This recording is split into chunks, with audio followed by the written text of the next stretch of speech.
Hub and Spoke. Audio Collective.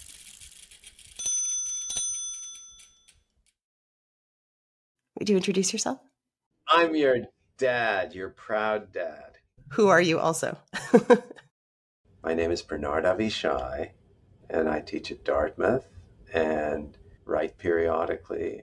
So describe what we had going down to the basement on the walls of the house that I grew up in. If I remember correctly, we had the Rockwell paintings, reproductions of the 4 freedoms that Roosevelt had spoken about, and obviously Rockwell was very impressed by. But you don't want me to describe them now, do you? You can describe them. Well, I remember there was this one guy standing, looking very earnest in a very weather-beaten leather jacket, speaking his mind in a local public forum with very wizened face with lines in it. It was a very, very touching and moving portrait. I only discovered later what he was defending, but never mind. And then there was a kind of collage of various religions, which always struck me as being very lovely and warm and inviting, but also a little kitschy. And then there was a woman serving a turkey on Thanksgiving, which I didn't particularly like because it looked like she was holding something much lighter than what she was actually holding. I didn't think a woman of that age could be holding a turkey that was about 80 pounds. Well, she has a lot of people to feed. And I don't remember the fourth one. Remind me. It was the parents tucking in the kids. That was always my favorite. Oh, yes. Oh, that, yeah. Well, that I should not have forgotten. It was Freedom from Fear. So, where are you right now? I'm sitting in my office in Jerusalem. And where were you born? I was born in Montreal. So why does this American scene speak to you so much? Well, I became an American. I became an American in '92. I think of America as an ideal. I think Rockwell did too. The ideal of what? The ideal of individual rights, of individual idiosyncrasy, of tolerance. And as a Jew coming to America particularly, it always felt to me like a place very much worth defending. So Rockwell was, a kind of spokesman for what I cared about. He has such a strong sense of community, Rockwell. He really does. I don't think it's an accident he lived in a small town and chose to. He could have lived anywhere. But he really is in love with small town America, and so am I. I mean, when I'm in the States, as you know, we live in Wilmot, New Hampshire. And I just love being in a small town. Yeah, remind me, when is the Wilmot Town Hall open? I always thought it was like Wednesday afternoons between 1 and 4. That was like the only time you could actually, address your sewer concerns. No, she's there more now. Just one person. Yeah. Miss Lamson. She's wonderful. But, we lived in Boston. Why have those pictures up in our house? Because I believed in the world he was depicting. This was like the beginning of the Reagan administration, if I'm not mistaken. And I just love the idea of educating you all on the values of sort of the social democracy that the New Deal represented. That everyone should be given an opportunity to develop themselves to their full, and an acknowledgement that different people are born with different circumstances. You will have that opportunity, and it doesn't matter to whom you were born. Your zip code is not your destiny. So a question then for you is that I don't want to spoil for everybody who's about to find out what this man who is representing freedom of speech to Norman Rockwell is actually arguing for. Yeah. When you found out, did it change at all your appreciation for him being held up as the gold standard of what it is to fight for what you believe in individually? Not at all. In a perverse way, it kind of strengthened it for me, because I felt like now I'm sort of celebrating the defense of the speech of someone with whom I disagree. And also there's a quiet dignity to his face that I just love. It doesn't really matter. I know many people in New Hampshire who disagree with me, but there's a kind of dignity to small town spaces and a dignity to the way in which they conduct themselves in a neighborly way that I really appreciate. I know that if my car broke down, I'd call him, "Hey Joe," he'd be like the first person I'd come to call, and he'd be there in like 30 seconds. So, I think that's part of why I love that picture.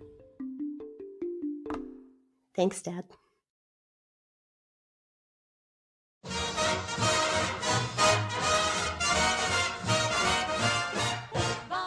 This is The Lonely Palette, the podcast that returns art history to the masses, one object at a time. I'm Tamara Vishai.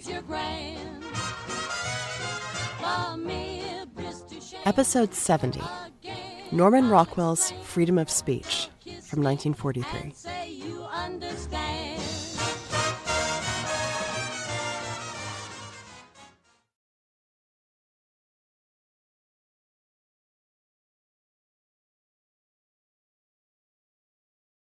I went to my summer camp for about 14 years total, starting from age 7 until I was all the way to a unit director.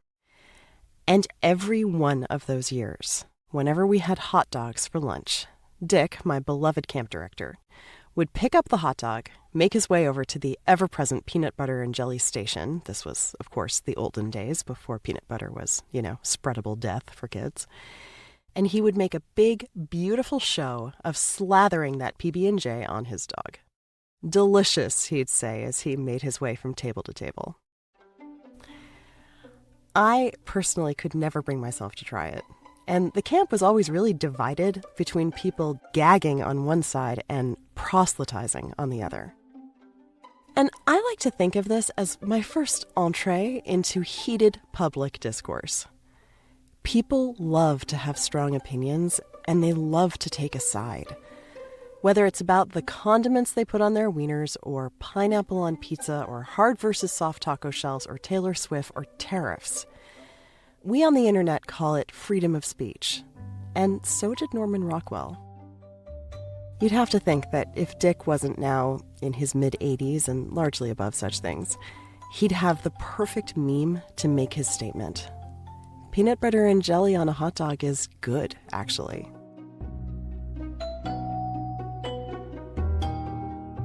The meme in question is, of course, this painting from 1943 by Norman Rockwell, which is actually titled Freedom of Speech, and you've probably seen it everywhere.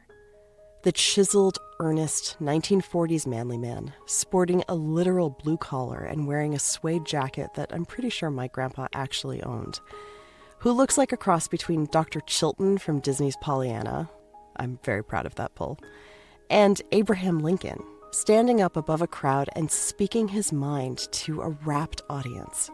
Whatever he's saying, it matters. People are listening. And so you can understand why it's gotten the second life that it has on the internet, why it's been appropriated to make authoritative, even defiant claims about taco shells. This man has the motherfucking floor. And there's so much going on here in the 2020s that lends him this authority, maybe too much authority. And so much in 1942, when this moment in a town hall meeting in Arlington, Vermont actually took place, that challenges his authority. He's a blue-collar white man with dirt under his fingernails, surrounded by men wearing white shirts and ties and kind of unreadable expressions. He's the underdog and the hero and the pariah. He still is today. But more on that later.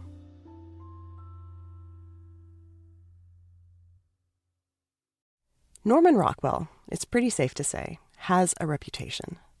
He's known for legible, nostalgic narratives about the mid-century American middle class. And for the longest time, he was dinged for this. Too simplistic, too sentimental, too white. But his perceived lack of nuance, as we're about to see, in itself lacks nuance. Because no artist who ever dares to take on post-war America does it straightforwardly, no matter how much it might seem that way at first glance. Quote, "I was showing the America I knew and observed," Rockwell wrote, "to others who might not have noticed," end quote. There is a lot brewing beneath the surface of his work that puts its finger on our complexities as a society, the stories that we tell ourselves about ourselves, both in the 40s and the 50s and today. Or, put in the parlance of 2025, for all of its idealized white bread nostalgia, Norman Rockwell's photorealistic capturing of mid-century America is pretty sophisticated, actually.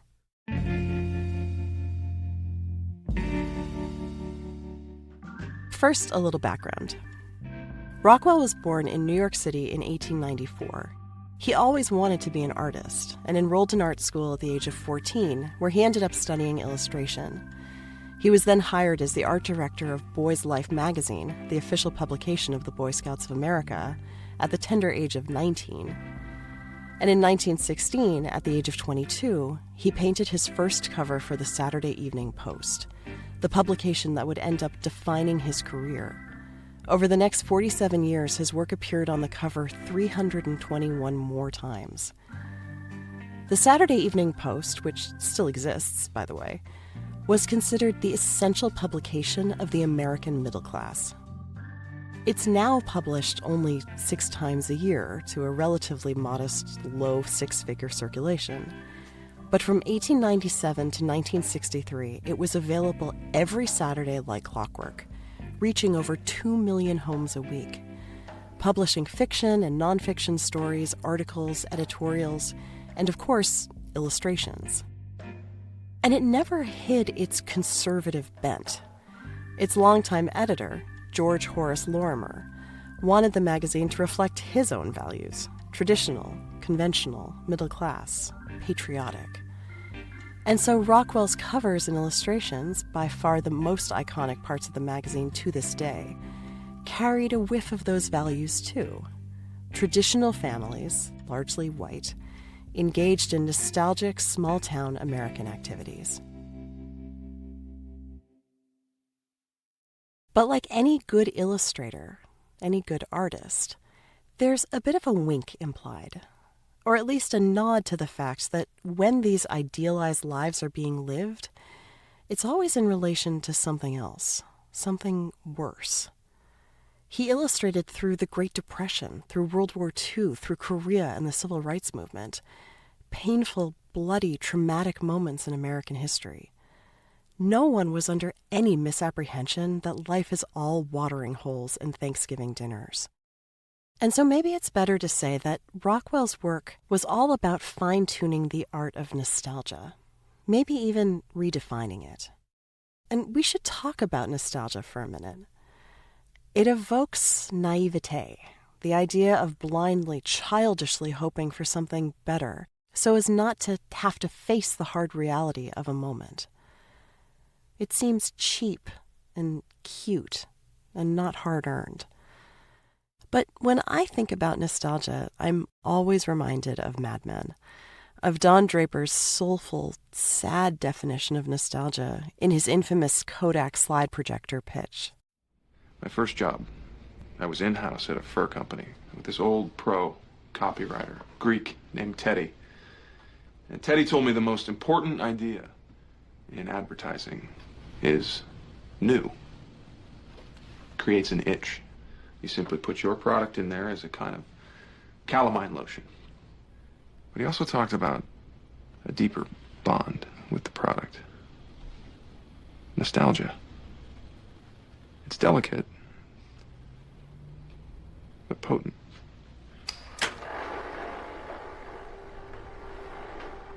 Teddy told me that in Greek, Nostalgia literally means the pain from an old wound. It's a twinge in your heart, far more powerful than memory alone. It takes us to a place where we ache to go again.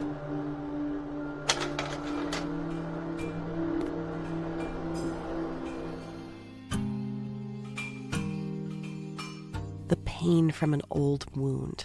It's so good. It's definitely how I use it. Ask anyone who knows me.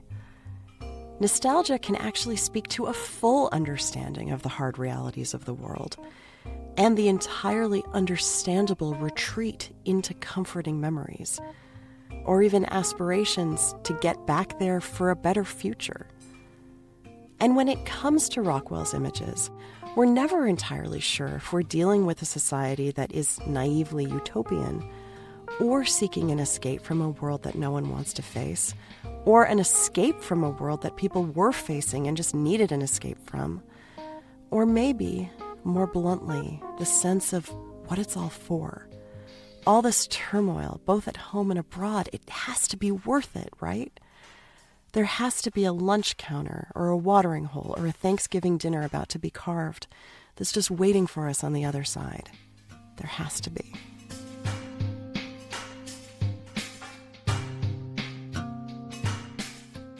And from a technical standpoint, how better to depict the nuances of that watering hole, how better to smell that turkey than through photorealism, a medium about as specific and unambiguous as you can get. Photorealism, which we talked about a lot in episode 26, has long been dismissed as kitsch, as inconsequential fluff, art that's pre-chewed, that's pre-digested, that's simply meant to appease a conservative middle-class audience, uneducated in the ways of the bohemians. But the thing is, yes, it did do that. It did appease them brilliantly. They invited these images into their homes every week, which all the more increases the effectiveness, the potency of the wink. Again, as Don Draper would say. People could relate to these images, which meant relating to every complicated way of thinking about nostalgia that we just discussed, even if they didn't even realize it at the time. I mean, think about the art that this was being compared to. The work coming out of New York around the same time, produced by the quote-unquote art world in the 1940s and 50s. Abstraction, abstract expressionism, the stuff that we here, as a quote-unquote respectable art podcast, have spent way more time talking about than the kind of illustration than you'd see on the pages of the Saturday Evening Post. Imagine how Jackson Pollock or Helen Frankenthaler's work would have landed for the average middle-class American. What in God's name are these spatters and stains? How is this art? How does it even relate to me, to my family, to my own suburban struggles? Now imagine replacing that tired old adage of my 7-year-old could do this with these virtuosic Rockwell paintings. Paintings that barely betray a brushstroke. Paintings of your actual 7-year-old sitting at the lunch counter buddying up to a police officer or marching along in the Boy Scouts. Which would be more appealing? Which would you be more willing to listen to? Which image would have the motherfucking floor? And so these paintings had a real power, not just as a kind of rah-rah American propaganda, but in their poignancy, as the finger on the pulse of society, of what people wanted to be and aspired to be. There really is a progressive seam that runs through this idea, which is all the more effective if your audience is largely conservative. So then, when you switch up your message a bit, when you dip your toe into the political discourse, it's going to be even more meaningful, because it will be more meaningfully received. And this is what happened when Norman Rockwell painted his series of paintings, The Four Freedoms, and depicted in his mind the iconic archetype of freedom of speech. After the break. I love the Lonely Palette. I'm an elementary school art teacher, so I love being able to learn myself and pass that information on to my students. I especially love that this podcast is not snooty. And at first I felt like a bit silly just seeing if I could have an emotional connection on my lunch break because a podcast told me I could. I had one of the most moving art-going experiences in my life while listening to the episode about Rothko. Whether this podcast has taught me to get any artist, it's taught me to trust my instincts. Trust what I see in a piece of art and what it makes me feel. When I go to a museum now, I feel possibility. Hey, it's Tamar, and I just wanted to take a moment and thank my Patreon supporters, a few of whom you just heard from, for sustaining this and every episode of The Lonely Palette. I couldn't be more grateful for their support, and I hope that you'll consider joining them. For more information, great juju, and even greater swag, head on over to patreon.com/lonelypalette. And thank you so much.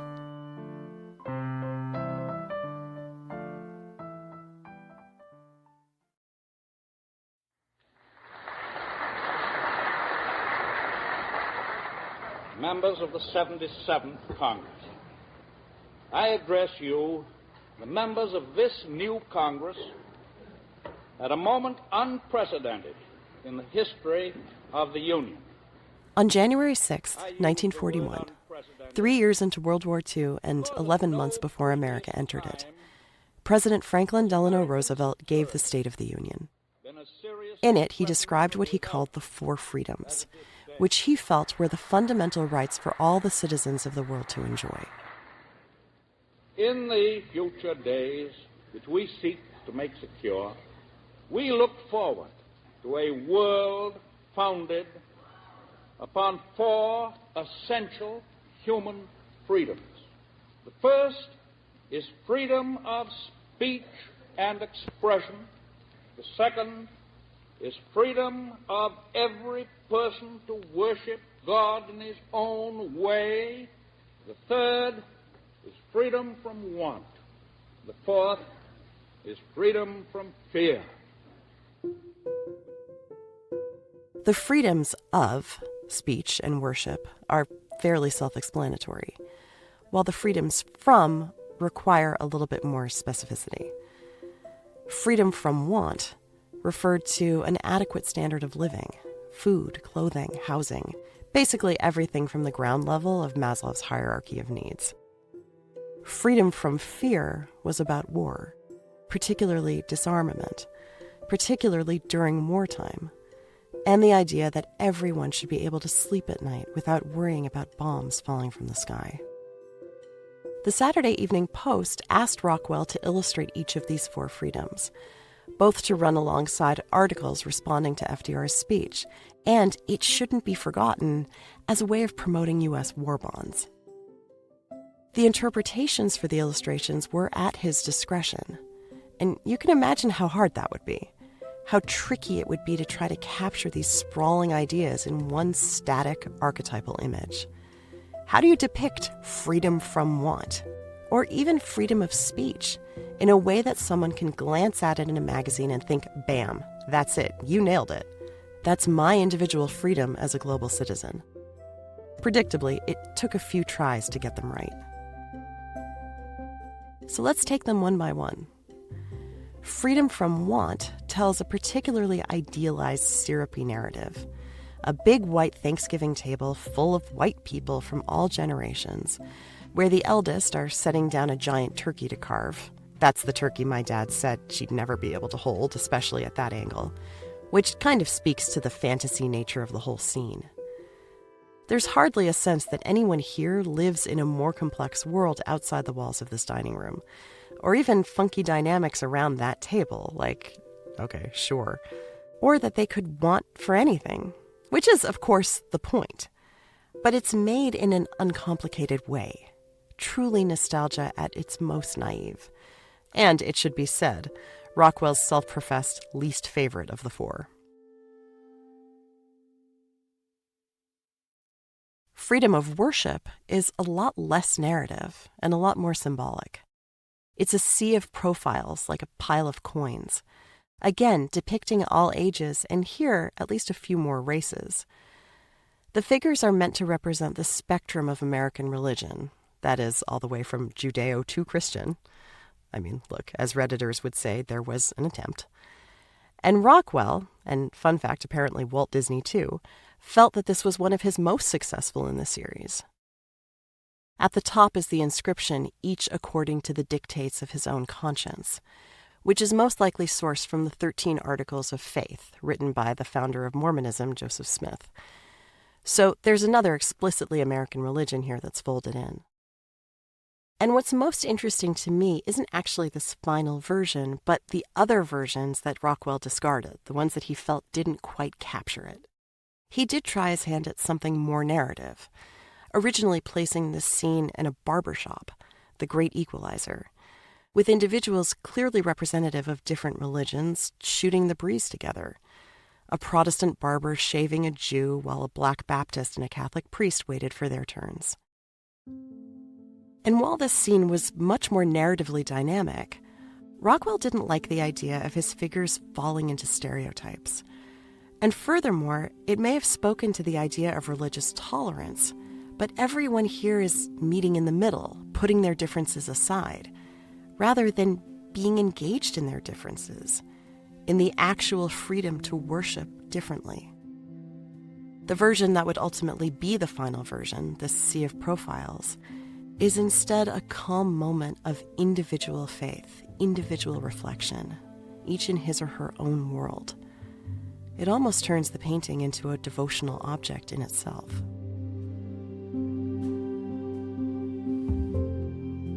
Freedom from Fear is a personal favorite of mine.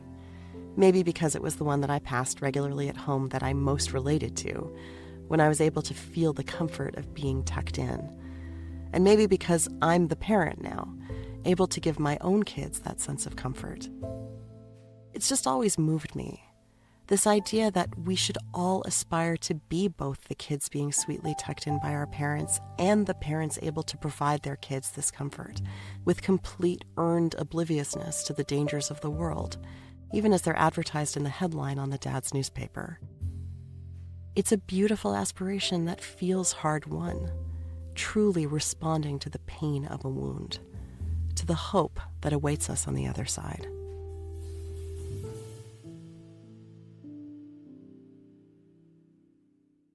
And then there's freedom of speech.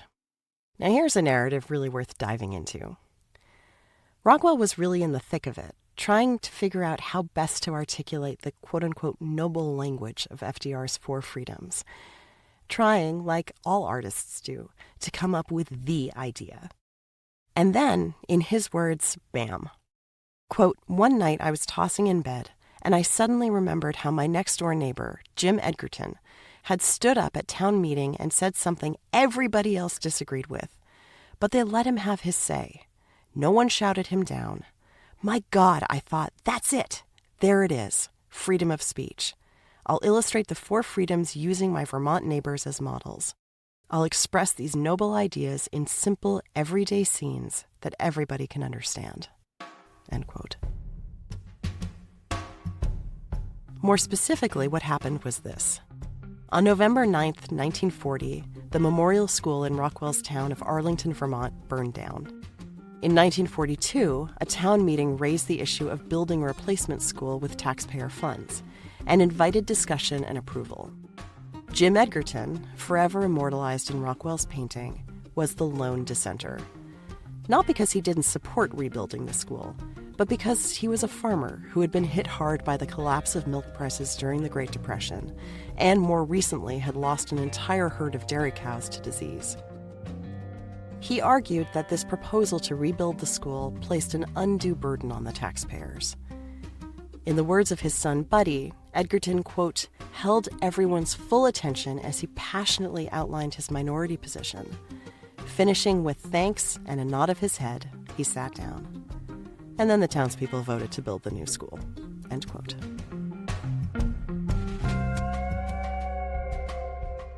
To Rockwell, nothing could have better illustrated freedom of speech.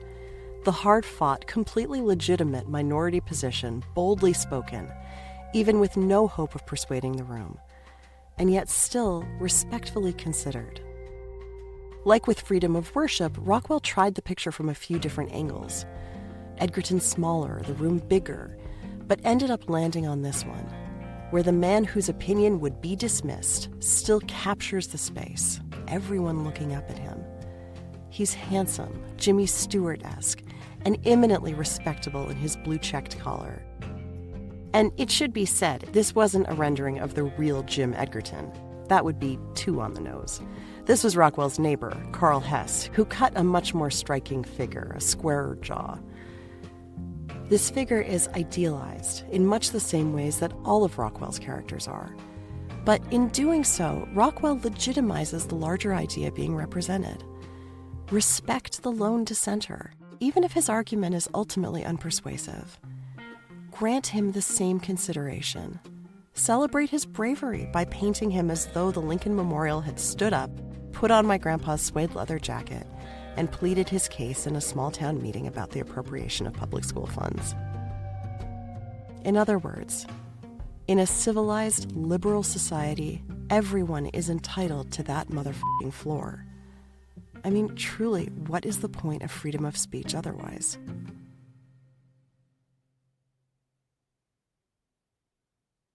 That's a good question.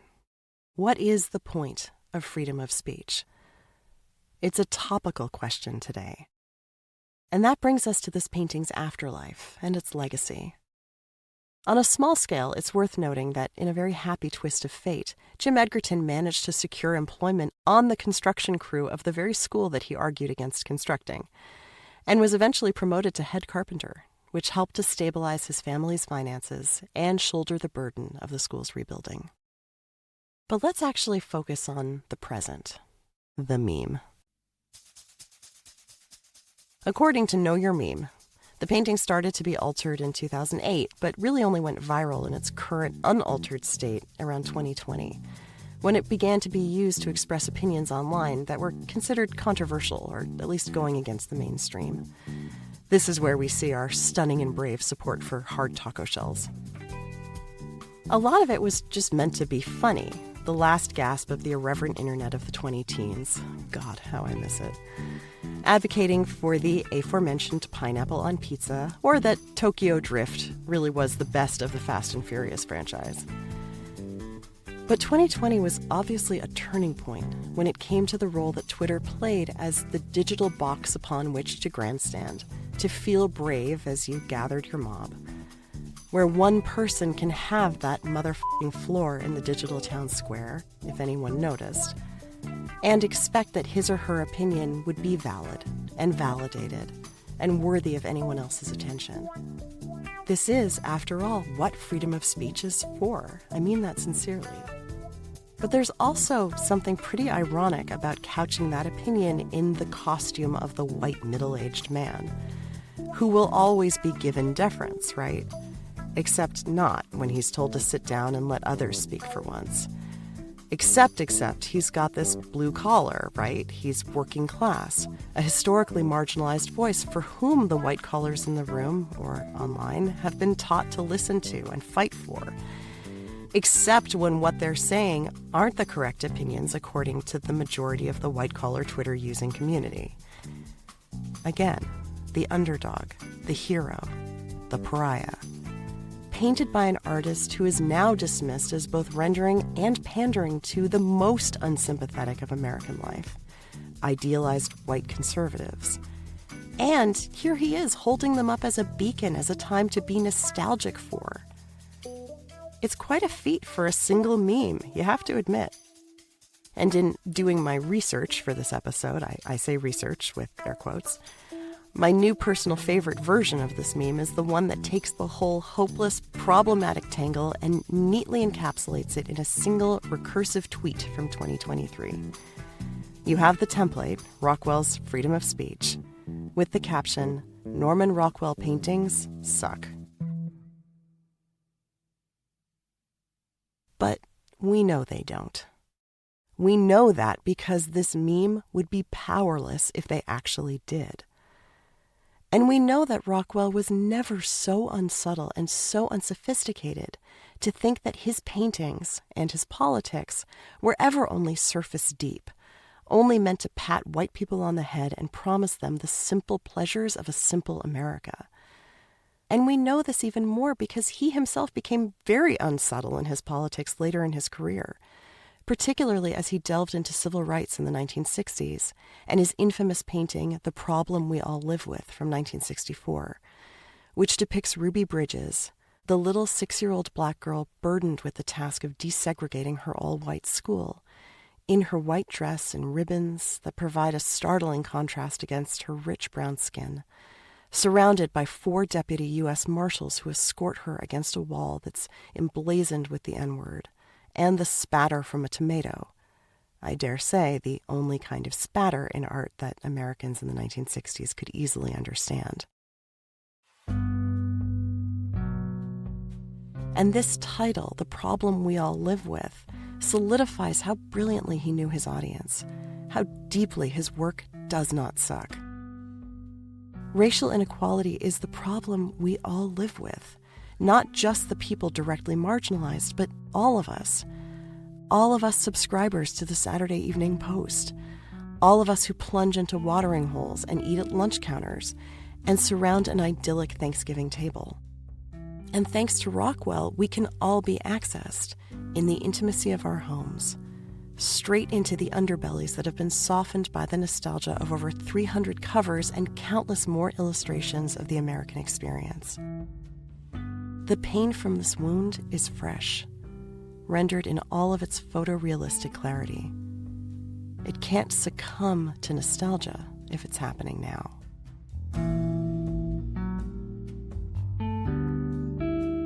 And our ability to talk about this, our ability to debate this, is all thanks to Norman Rockwell's and our freedom of speech. The freedom to tell these stories about ourselves and watch them age well, age poorly, evolve, grow irrelevant, grow problematic, stay relevant, stay problematic. It turns out that our freedom of speech is a pretty complicated thing, actually. But how lucky we are to be able to stand up and say that.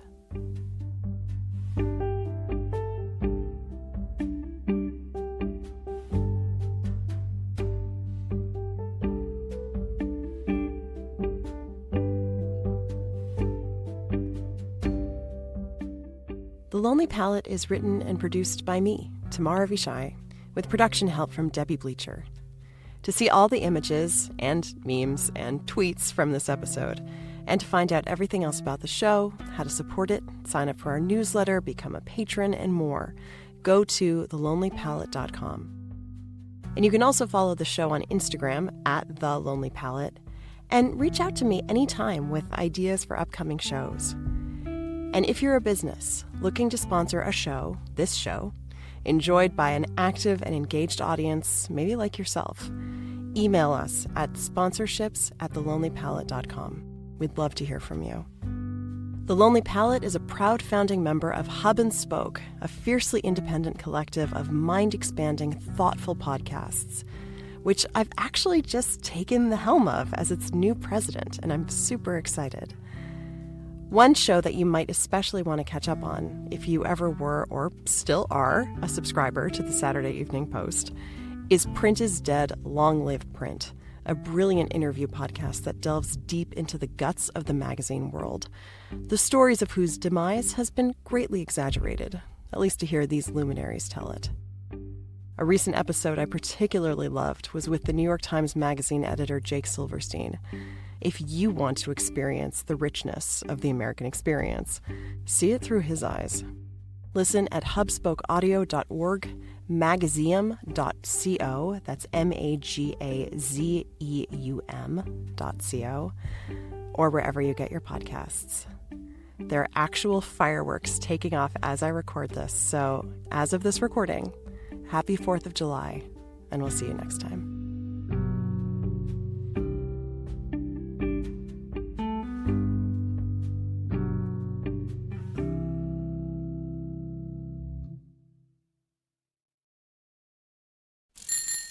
Hub and Spoke Audio Collective.